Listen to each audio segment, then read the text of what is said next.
Hello, welcome back to the channel. Today I'm going to be reading a story written by a Creepypasta narrator. I would like to thank Brief Trainer 6751 for allowing me to read their story. I would also highly recommend checking out their YouTube channel, Secrets in the Smoke, to check out more of their Creepypasta narrations. I will be providing a link in the description so you could check out their YouTube channel and their Reddit page. I would highly recommend doing so.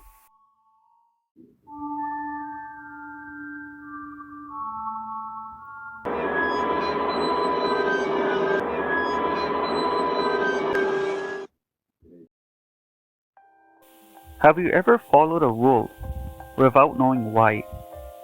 A rule that seemed pointless at first, but carried an unspoken weight, a silent warning that made the back of your neck prickle. Some rules are there to protect you, others exist to protect something else from getting out. I learned that the hard way. My time as a park ranger wasn't what I expected. It wasn't about guiding lost hikers, protecting wildlife, or enjoying peaceful nights under the stars. It was about survival, about obeying rules that felt less like guidelines and more like whispered prayers. At Black Hollow National Park, the rules weren't there to keep us safe. They were there to keep something else in. I never planned to end up at Black Hollow. It wasn't on my list of places to apply. I hadn't even heard of it before.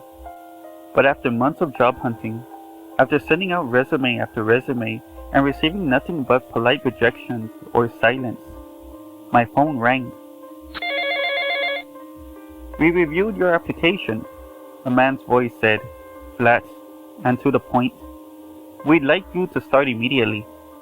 No interview, no questions, no follow-ups. Just a job offer, drop it into my lap. Like I had been chosen for something without knowing why. It didn't sit right, but I couldn't afford to be picky. My savings were drying up, and rent was due. So I packed my bags, filled up my car, and drove into the mountains, towards a place that seemed to exist outside of time. The deeper I went, the more the world seemed to shift. The roads narrowed. The trees grew taller, denser, pressing in from both sides as if they were watching. By the time I reached the ranger station, I felt like I had crossed some invisible threshold, like I had left behind the world I knew. The station itself was small, an old wooden building nesting between towering pines. It looked like it had been standing there for decades, untouched by modern hands. My new supervisor, Ranger Dalton, was waiting for me outside. Dalton was a broad-shouldered man in his 50s, with a weathered face and eyes that had seen too much. He didn't waste time with small talk. A firm handshake, a gruff nod, and he led me inside. The first part of our meeting was exactly what I expected. Rules about campers, wildlife, safety, emergency protocols. I listened, nodded, and took notes. Then, just as I thought we were done, he pulled out a single, folded piece of paper and slid it across the desk. "These are the park's special rules," he said, his voice low. I hesitated before unfolding it. The paper felt worn, creased from being handled too many times. The list inside wasn't long, but every rule sent a chill down my spine. 1. Do not enter the forest between 2:30 a.m. and 3:33 a.m. If you are inside during this time, leave immediately. 2. If you see a woman in white standing at the tree line, do not approach. Do not speak to her. Do not let her see you blink. 3. Ignore any voice calling your name from the trees. No one should be out there after dark. 4. If you hear whistling between midnight and dawn, go inside, lock the doors, wait until it stops. 5. If a man in a park ranger uniform asks you for help past sunset, Do not follow him. He is not one of us. 6. Do not look directly at the fire watch tower after midnight. If you see lights on, close your eyes and count to 10 before looking away. 7. If you find a deer standing completely still, staring at you, do not break eye contact. Back away slowly. Do not turn your back on it. Their reach ends with the sunrise. I look it up, expecting a smirk, some indication that this was just an elaborate joke for the new guy. But Dalton's face was unreadable, his expression carved from stone. This is some kind of initiation, right? I asked, forcing a laugh, trying to scare the rookie. He didn't blink. Follow them, or you won't last here long. Something in his tone, low, unwavering, dead serious, sent a cold shiver down my spine. I wanted to push back, to ask what he meant, but the weight of his gaze made me swallow my words. I told myself it was just a weird tradition, some local superstition meant to freak out newcomers. But still, I followed the rules, just in case. For the first few nights, nothing happened.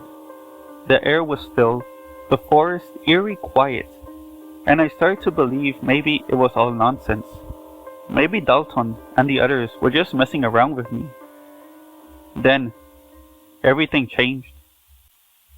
It was my 5th night on the job. I was in the ranger station finishing up paperwork when I heard it.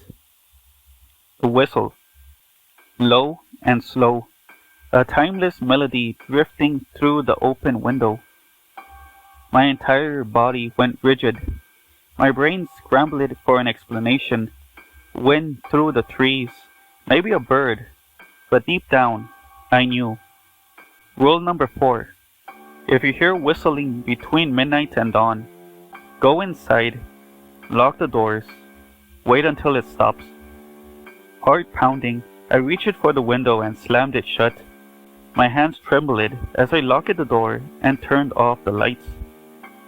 The whistling didn't stop. It circled the station, moving closer, then farther away, wavering through the trees, like something searching, like something calling.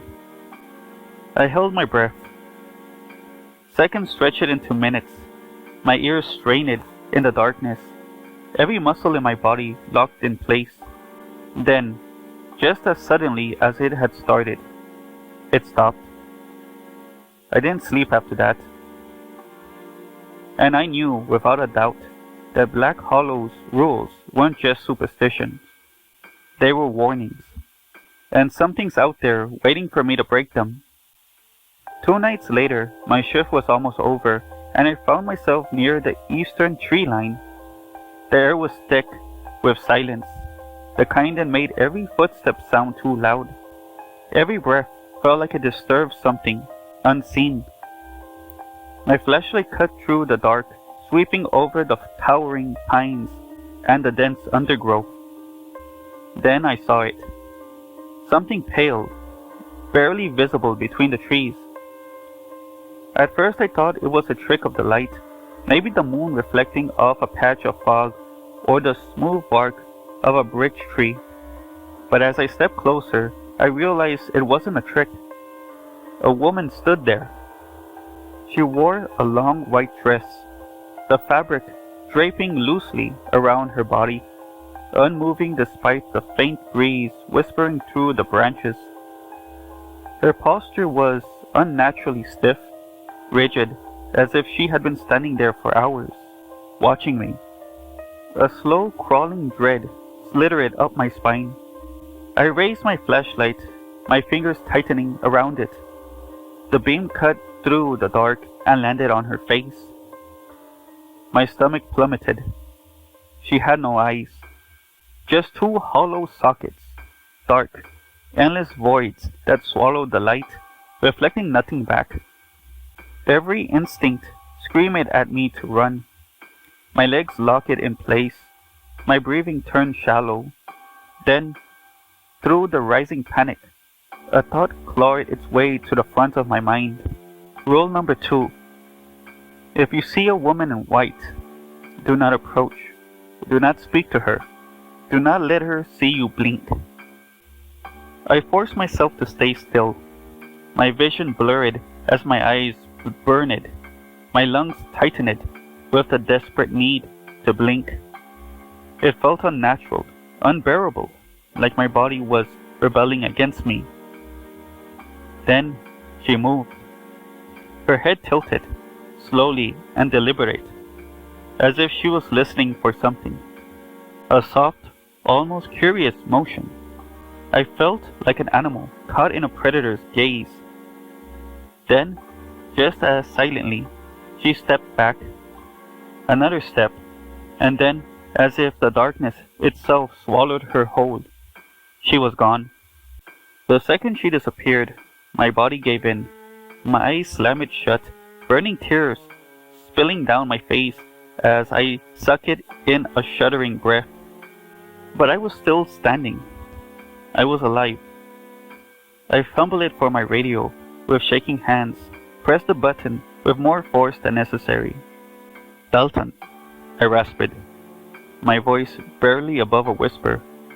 I saw her. A long pause. Then his voice crackled through. You didn't blink, right?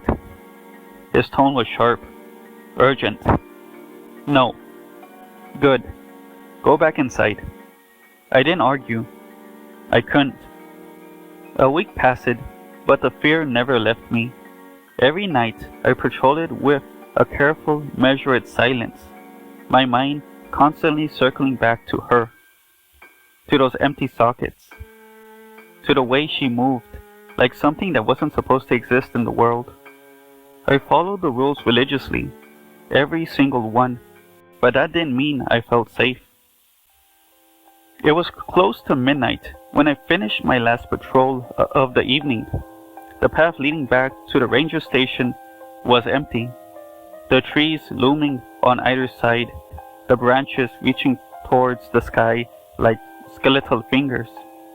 The only sound was the crunch of my boots against the trail dirt. Suddenly, I saw a figure standing near the trailhead, dressed in the familiar olive green uniform of a park ranger. He wasn't moving, just standing there, waiting. I slowed my steps. Something was off. Even in the dim light, I could tell I didn't recognize him, and I knew every ranger assigned to Black Hollow. He raised a hand and waved. Hey, can you help me with something? His voice was smooth, too smooth. I stopped in my tracks. My mind raced, searching for an explanation. Maybe a ranger from another district, maybe someone new. But then, deep in my gut, I felt it. Wrong. Something about his tone, his posture, the way he stood too still, sent every instinct screaming. Then the words surfaced to my mind. Rule number 5. If a man in a park ranger uniform asks for help past sunset, do not follow him. My mouth went dry. My pulse pounded in my ears. What do you need? I asked carefully, my voice barely above a whisper. The man smiled, but it wasn't a real smile. It stretched across his face in a way that didn't seem natural, the skin pulling too tight over his cheekbones. His lips curled upward, but his eyes, empty and unblinking, held nothing behind them. Just come with me, he said, his voice too calm, too empty. I stepped back. He stepped forward. Then, his face shifted, not like an expression changing. No, his skin moved, like something underneath was trying to adjust, trying to fit itself into human form. My stomach twisted. I turned and ran. The station was less than 100 yards away, but it felt like miles. My boots pounded against the dirt, my breath coming in sharp gasps. I didn't dare look back. I reached the door and practically threw myself inside, slamming it shut, and twisted the lock with trembling fingers. My body was shaking so violently I could barely breathe. Then, my radio crackled. Dalton's voice. Did he talk to you?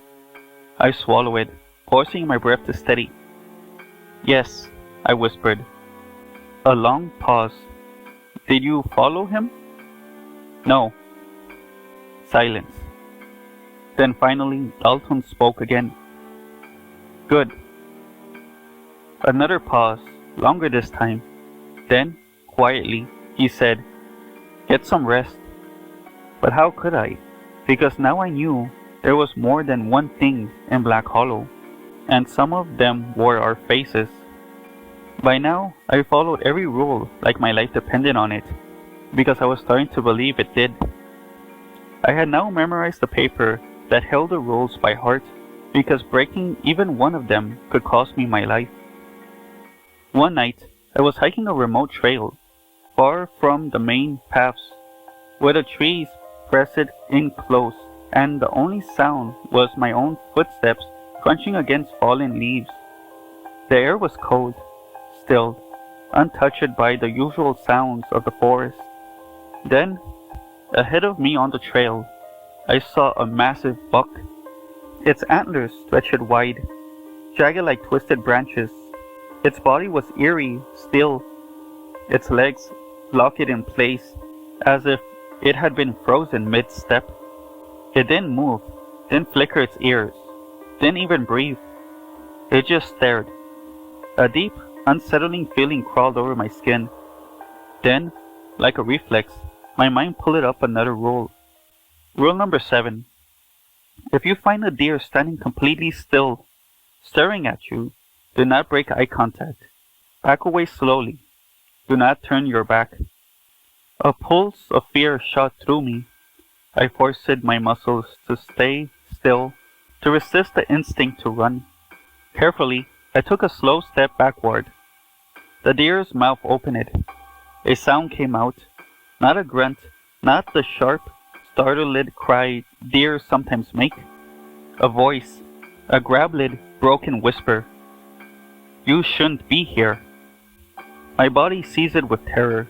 The words were wrong, warped, stretched, almost human but not quite. The sound slithered into my ears like something that didn't belong in this world. I couldn't help it. I turned and ran. Footsteps, no, hooves, pounded against the dirt behind me. I didn't dare look back. My lungs burned, my legs ached, but I didn't stop until I saw the ranger station in the distance.